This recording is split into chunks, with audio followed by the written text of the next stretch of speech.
Yeah? All right. Yeah. There's more than just him, I know that. Yeah, exactly.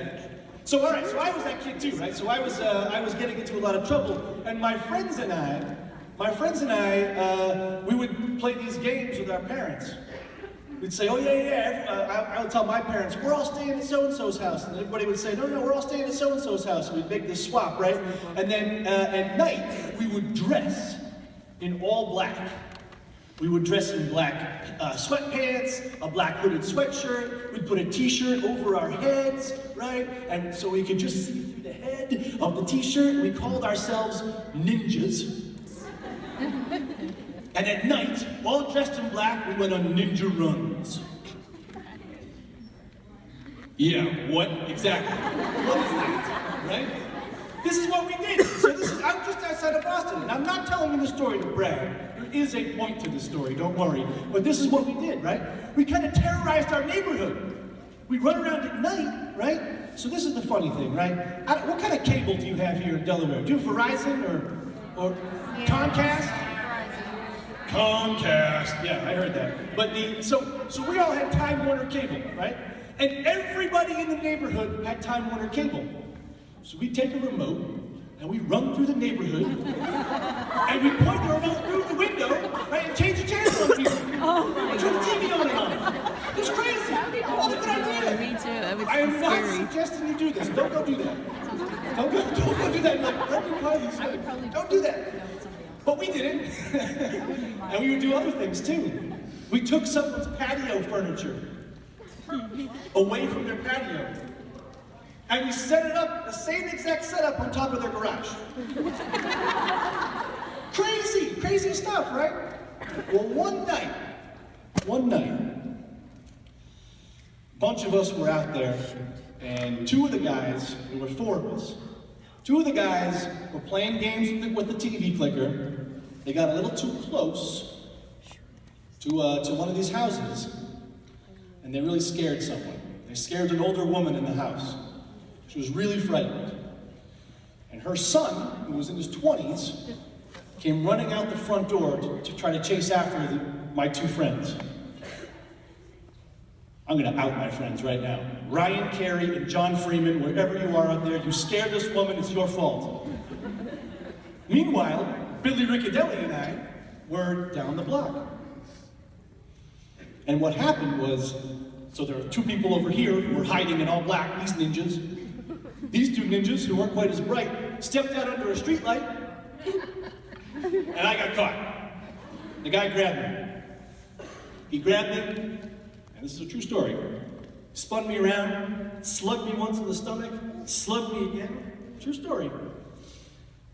And he starts asking for my name, right? Because people in the neighborhood wanted to know, who are these idiots? Who are these kids doing this terrible stuff, right? And I told him, he's tearing the t-shirt off my head. Who are you? Who are you? And remember, my name is Bredan Kiely.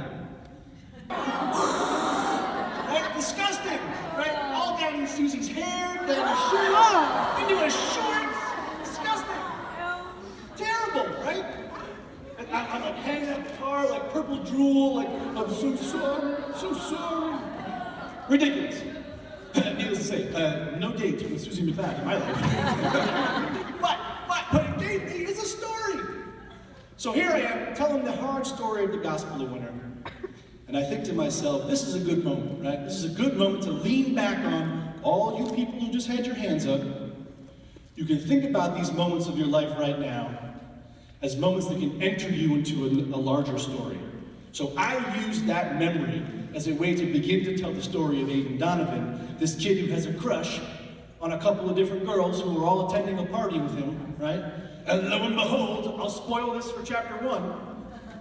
No. There's some puking. Yeah, there we go. But it's gross, but it's good. It's a way of the story. And I share that because I think it's really important to recognize that we have different ways into these stories. And I still think back about this notion too, about this notion of accountability. So my second book, I co-wrote with Jason Reynolds, All American Boys. It was awesome. It's an amazing project to be a part of. but I'm going to briefly share with you how I get into that book. Because again, if I'm in search of hope, I can't just start with the good news. I got to think a little bit about the truth first, and I have to fight through. And so now I'm a little older. Now I'm in high school. And Bredan Kiely has just gotten his license. Oh yeah, now I thought I was cool. I was very excited to get my license, especially because I actually got it late. All my friends are. Every single time I have to think about this, because this is the truth. This is what white privilege looks like. This is what white existence is like in a society that continues to protect me and not folks of color equally. Right? He said, go home, be safe, keep your friends safe. That haunts me. It haunts me because when I was growing up, every time there was conversations about race and racism, it was always a conversation about this is some injustice that is being done onto others. And the conversation never included me and my role and how am I a part of this system. Right? To write All American Boys with Jason, right, side by side, to tell the story honestly, I have to dig down deep and be honest about what this privilege is and how my own privilege is a part of this system of injustice. It may be uncomfortable for white folks like me to talk about racism. It may feel squishy, right? And so for us to tell the story, for us to be in search of hope, we have to have the courage to tell the truth. So that story of All American Boys is the story of two boys, one black, one white. They go to the same high school, they live in the same town, they go to the same Friday night party, they stop at the same corner store on the way to the party. And Rashad Butler, the young black boy, is beaten up by a police officer when he's mistaken as a thief. And Quinn Collins, the white boy, witnesses all of this. And the question for both of these two characters as the book proceeds is, who will I become now? And I think about that all the time when I think about readers reading my books.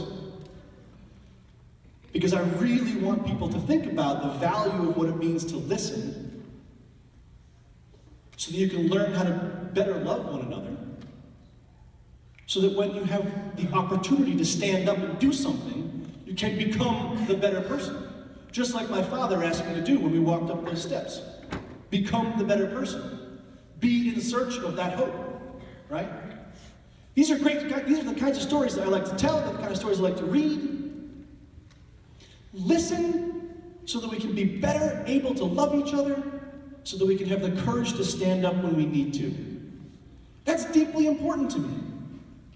Listening is what I think, first of all, white folks need to do in any conversation about race and racism in America. We need to listen to the experiential truth coming from people of color around this country, right? Listening is important because if we do that, we can do a better job when it comes time to stand up. And I also think for my last book that I want to talk about briefly, this notion of love is really important. Love, this is the last two love stories, my final book here that I'll talk about, but it'll be very brief. And it's based on a true story from my own life as well. My grandfather had Alzheimer's disease, and he and I went on a trip to Ireland to go back to the village that he was from, so they could experience it one last time. And while we were there, my grandfather said, my grandfather was confused. He was confused and scared, and nervous. And I was trying to get my grandfather to tell me stories about the Irish immigrant experience in Massachusetts. I wanted those like hard scrabble, really tough immigrant stories. But instead, what happened at night when I was interviewing him is his mind would wander and kind of fall apart. Alzheimer's is a terrible disease. It's hard to watch someone go through this, right? But every night that I interviewed my grandfather,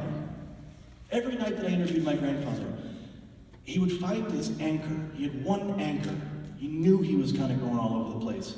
And he would grab hold of me and he would say, Bredan, this is why I love your grandmother.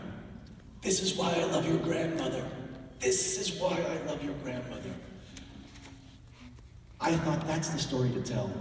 The most important story to tell of all. I think about those young folks out there who are falling in love for the first time.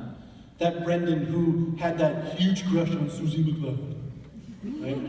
I think about that moment of knowing what it's like to begin to fall in love. as possibly the most important thing, the only memory you really want to hold on to at the end of your life. And the last true love story is a dual love story of two teens falling in love for the first time and a grandfather who's trying to hold on to the memories of his deceased wife.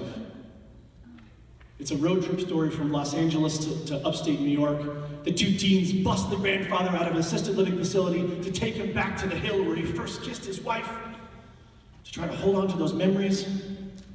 And that story, just like the Gospel of Bredan, just like All American Boys, is a story that is in search of hope. Hope that we can all become better able to love each other. Better listeners, better lovers, so that we have the courage to stand up when we need to. And I will leave it with this. Now is the time for us all to stand up. Now is the time where we need all of us standing up, because this is a tough time in our country. And if we stand up together, we'll have a lot better shot stopping some of the craziness that's happening right now. So I encourage you all to think about literature as that springboard that leaps you out of your chair to stand up when you need to, right? Reading is active. Get out in the street afterwards. Thank you. Hi, I'm too tall for this stand. Nice to see you all today, or tonight. I'm from Claymont Library. Anybody here from Claymont? All right, I'm so excited to see you. Well, I'm really glad to know that so many of you are here from all over the state, and I can tell you that iMazine takes submissions from Sussex, Kent, and Newcastle County. It's statewide. We've seen some of you at our table just outside the auditorium, so please stop by to get our submission guidelines. The magazine covers ages 12 to 19, and we take submissions of short stories, nonfiction essays, poetry, photography, any piece of art that you can photograph, whether it be sculpture or paintings, anything at all. So if you are creative in any way, please look online at our library's webpage, or pick up some submission guidelines outside, and it'll tell you everything you need to know to submit. Thank you so much.